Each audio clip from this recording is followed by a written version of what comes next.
తెలుగుదేశం నాయకత్వంలోని కూటమి ప్రభుత్వంలో జరిగే మంచి పనులేమో తన అకౌంట్లో వేసుకుంటున్నాడు, అక్కడ జరిగే తప్పులేమో నాకు సంబంధం లేదు, మీదే తప్పులు అని చెప్తున్నాడు. దానివల్ల ఏమవుతుందంటే తాను ఒక రెబల్లాగా, తాను ఒక ప్రతిపక్ష నాయకుల్లాగా తప్పుల్ని తాను సహించనన్నట్టుగా ఒక బిల్డప్ ఇచ్చుకొని జనంలో కానీ మొత్తం కేడర్లో కానీ తన ఎలివేట్ చేసుకుంటున్నాడు పవన్ కళ్యాణ్. అది క్లియర్ కనబడుతుంది డే 1 నుంచి కూడా. అంటే ఫస్ట్ పోలీసులు తన మాట వినట్లేదు, వైసీపీ వాళ్ళని అరెస్టులు చేయట్లేదు, నేను హోంశాఖ తీసుకుంటే ఎలా ఉంటుంది పరిస్థితి అని డైరెక్ట్గానే అనితకు వార్నింగ్ ఇచ్చాడు. దాంతో అనిత వెళ్ళి కలిసి ఆయనకి సారీ చెప్పి ఆయన ఇగోని సాటిస్ఫై చేశారు. దాని తర్వాత లడ్డు విషయంలో కూడా చంద్రబాబుకి వస్తున్న మైలేజ్ని తాను ఓవర్టేక్ చేసి తను ప్రాయశ్చిత్త జీవిత అనౌన్స్ చేసి 11 రోజులు తన అకౌంట్లోకి దాన్ని తీసుకోగలిగాడు. దాని తర్వాత ప్రతి విషయాన్ని అక్కడెక్కడో కడప జిల్లాలో వైసీపీ వాళ్ళు ఒక అధికారిని కొడితే అక్కడికి వెళ్ళిపోయి అనౌన్స్ చేశాడు. తర్వాత జనవరి నుంచి తాను పల్లె నిద్ర చేస్తానని కూడా అనౌన్స్ చేస్తున్నాడు. సో రీసెంట్గా తిరుపతి వెళ్ళి చంద్రబాబు యాక్చువల్గా అక్కడికి వెళ్లాల్సింది ఎవరు? చంద్రబాబు. దాని మీద నివేదిక తెప్పించుకోవడం అవన్నీ, ఎందుకంటే చంద్రబాబు 14 ఏళ్ళు సీఎంగా ఉన్న అనుభవం ఉంది, రాజకీయాల్లో 45 ఏళ్ళ అనుభవం ఉంది ఆయనకి. అందువల్ల క్రైసిస్ మేనేజ్మెంట్ ఎలా చేయాలని చంద్రబాబు తెలుసు. ఇలాంటి వందలాది క్రైసిస్లు ఆయన చూశాడు. సో ఒకటి జరిగిన తర్వాత ఏం చేయాలో ఆయనకి ప్రోటోకాల్ అవన్నీ వచ్చు కాబట్టి ఆయన ఏం చేశాడు, వెళ్ళి నివేదిక అడిగాడు, అధికారులతో అంతా మాట్లాడాడు, ఇమీడియట్ స్టెప్స్ తీసుకున్నాడు. 3 అధికారులను ట్రాన్స్ఫర్ చేశారు, 2 అధికారులను సస్పెండ్ చేశాడు.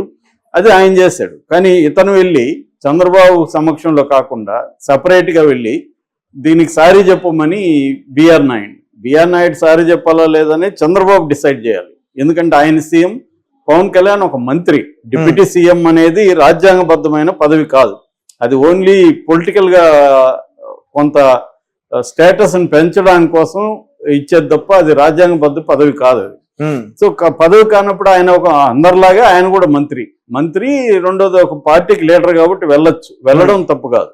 కానీ ఈ ప్రభుత్వం నియమించిన ఒక అధికారిని సారీ చెప్పమని ఇతను చంద్రబాబు అక్కడ ఉన్నాడు, చంద్రబాబు డీల్ చేస్తున్నాడు, సారీ చెప్పమన్నాడు. అది కూడా బిఆర్ నాయుడిని ఎవరు నియమించారు?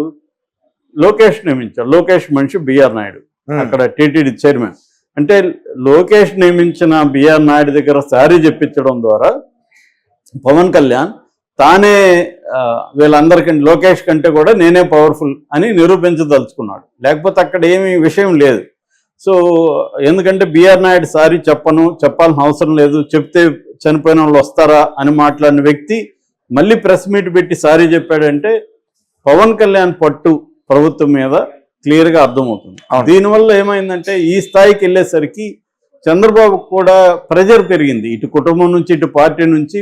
మీరు పవన్ కళ్యాణ్కి కానీ ఇంపార్టెన్స్ ఇస్తా వెళ్తే అతనేమో మీకు యాంటీగా ఒక పక్క తెలుగుదేశాన్ని డ్యామేజ్ చేస్తూ అతను తన పరపతిని తన వ్యక్తిత్వాన్ని పెంచుకుంటున్నాడు. సో డ్యామేజ్ చేయకుండా పెంచుకుంటూ ఓకే, కానీ ప్రతిదాన్ని ఇప్పుడు కాకినాడ చూసాము, కాకినాడకి ఈయనకేం సంబంధం? అది ఈయన మంత్రిత్వ సిద్ధషిప్ అని ఇది చేసుకున్నాడు. అంటే ప్రతిదీ ఈ ప్రభుత్వంలో జరిగే అన్యాయాలకి అక్రమాలకు వ్యతిరేకంగా నిజానికి జగన్ పోరాడాలి కానీ పవన్ కళ్యాణ్ పోరాడుతున్నట్టుగా కనిపిస్తుంది. నిజానికి ఆయన చంద్రబాబు పర్సనల్గా చెప్పొచ్చు, ఆ శాఖతో వాళ్ళతో మాట్లాడచ్చు, కేబినెట్ మీటింగ్లో మాట్లాడచ్చు, కానీ కావాలనే క్రైసిస్ జరిగినప్పుడు జనం లేకొచ్చి పబ్లిక్గా ఇలాంటి స్టేట్మెంట్లు ఇవ్వడం ద్వారా ఆయా మంత్రిత్వ శాఖలకి ఈయన చొరబడినట్టే కదా. అవును, నిజానికి అది ముఖ్యమంత్రి చేయొచ్చు కానీ ఉప ముఖ్యమంత్రికి ఆ ఛాన్స్ లేదు, చేయకూడదు. వేరే మంత్రుల శాఖల్లోకి తలదూర్చి బహిరంగంగా మాట్లాడడం కరెక్ట్ కాదు.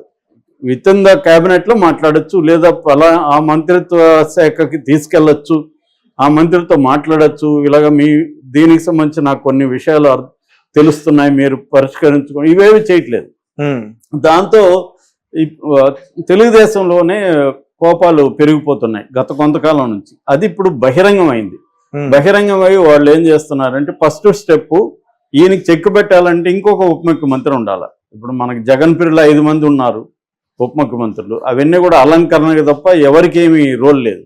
కానీ ఇక్కడ పవన్ కళ్యాణ్ వేరే పార్టీ నాయకుడు కావడం, నేషనల్ లెవెల్లో బీజేపీలో అతనికి మంచి పరపతి ఉండడం, రెండోది ఈ అధికారాన్ని ఉపయోగించుకుని 5 ఏళ్లలో తాను నెక్స్ట్ లెవెల్కి వెళ్ళాలి. నెక్స్ట్ లెవెల్ ఏంటి? ముఖ్యమంత్రి. పవన్ కళ్యాణ్ కున్న గోల్ ఏంటి? ముఖ్యమంత్రి అవ్వడం. సో ఆ గోల్ వైపు వెళ్ళాలంటే నేను ఫోకస్ చేసుకోవాలి ఇక్కడ అనేది ఒక స్ట్రాటజీతో పవన్ కళ్యాణ్ వెళ్తున్నాడు. దీన్ని ఎలా ఎదుర్కోవాలి? తెలుగుదేశానికి ఇప్పుడు కష్టకాలం వచ్చింది ఈ విషయంలో. అందుకని చంద్రబాబు ఎప్పుడైనా చంద్రబాబు వ్యూహాలు ఎలా ఉంటాయంటే ఇండైరెక్ట్గా నరుకొస్తాడు, డైరెక్ట్గా కాకుండా. అందుకని సడన్ గా తెలుగుదేశం నాయకులు డిప్యూటీ సీఎంగా లొకేషన్ పెట్టండి అనే డిమాండ్ పెరిగింది. మొన్న మైదుకూరులో రెడ్డప్ప గారి శ్రీనివాసరెడ్డి, ఆయన పాలిట్ బ్యూరో మెంబరు, ఆయన చంద్రబాబు ఎదురుగానే లొకేషన్ డిప్యూటీ సీఎం చేయండి సార్ అని కోరిక వెళ్ళబుచ్చాడు. దాంతో ఇమ్మీడియట్ గా సోమిరెడ్డి చంద్రశేఖర్, చంద్రశేఖర్ రెడ్డి ఆయన కూడా పాలిట్ బ్యూరో మెంబరు, ఎక్స్ మినిస్టర్, ఆయన ట్వీట్ చేశాడు. దాని తర్వాత అంతకుముందే మహాసేన్ రాజేష్తో ఇది మొదలైంది. యాక్చువల్గా మహాసేన్ రాజేష్ ఓపెన్ గా చెప్పడంతో ఈ ట్రెండ్ మొదలైంది. దాని తర్వాత త్రిపులార్ రఘురామకృష్ణరాజు డిప్యూటీ స్పీకర్, ఆయన సీఎం కూడా డిప్యూటీ సీఎం కూడా లొకేషన్ ఉండాలన్నాడు. రీసెంట్ గా పిఠాపురం వర్మ. సో ఇలాగా అంతకుముందు సోషల్ మీడియాలో మాత్రమే ఇది ఉన్నది. ఇప్పుడు పాలిట్ బ్యూరో మెంబర్లు, డిప్యూటీ స్పీకరు, ఎక్స్ మినిస్టర్ ఈ స్థాయికి వెళ్ళిపోయింది. సో దీంతో జనసేన వాళ్ళు కౌంటర్ చేయడం మొదలు పెట్టారు. మంచిదే, లోకేష్కి ఇవ్వండి డిప్యూటీ సీఎం, మేము వద్దని లేదు. మా పవన్ కళ్యాణ్కి సీఎంగా ఇవ్వండి. 2.5 years పవన్ కళ్యాణ్ సీఎం ఉంటాడు, 2.5 years చంద్రబాబు ఉంటాడు. అప్పుడు మీరు డిప్యూటీ సీఎం పెట్టుకోండి. ఇప్పటివరకు డిప్యూటీ సీఎం అనేవాడు ఎవడికి తెలిసేది కాదు. పవన్ కళ్యాణ్ ఆ పోస్టుని ఎలివేట్ చేయగలిగాడు. కాబట్టి నువ్వు కూడా నీ పని విధానంతో నువ్వు ఎలివేట్ కా, మేమేం వద్దనులా ఎవరిని లొకేషన్. అంతేగాని మా వాడిని చెక్ పెట్టడానికి మీరు ట్రై చేస్తే మేము ఒప్పుకోము. సో ఈయన సీఎంగా చేయండి, చంద్రబాబుని ఉపరాష్ట్రపతితో లేకపోతే బీహార్ గవర్నర్గా పంపించండి అని వాళ్ళు చెప్పడం మొదలు పెట్టారు. ఓకే, సో ఇది ఒక క్రైసిస్కి దారితీస్తుందా? లేదు, వైసీపీ వాళ్ళు ఏం చెప్తున్నారంటే ఇదంతా కూడా డైవర్షన్ డ్రామా. అంటే వీళ్ళేవి కూడా మెయిన్ హామీలు ఏవి కూడా నెరవేర్చలేదు. 6 గ్యారంటీలు వీళ్ళు ఏవో చెప్పారు, 6 హామీలు నెరవేర్చలేదు. కాబట్టి దాన్ని డైవర్ట్ చేయడానికి ఈ డ్రామాను తీసుకొస్తున్నారు. ఉత్తి డ్రామా, వీళ్ళ మధ్య ఏం గొడవలు లేవేమి లేవు, కావాలనే ఇది తీసుకొస్తున్నారు అని. ఎందుకంటే ఈ ట్రెండ్ ఒకప్పుడు కాంగ్రెస్ లో ఉండేది, వాళ్ళే కొట్టుకునేవాళ్ళు. ప్రతిపక్షాలకు ఏం చేయాలో తెలియదు.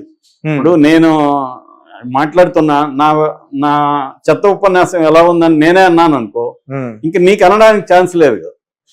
నువ్వు అనాలి నీ చెత్త ఉపన్యాసం అని. నేనే అనేసాను అనుకో, నీకు ఉండదు అనమాట. ఇది ఒక టాక్టిక్ అనమాట. అంటే వాళ్ళే కొట్టుకుంటుంటే ఇంక జగన్ ఏం చేయాలి? సో పవన్ కళ్యాణే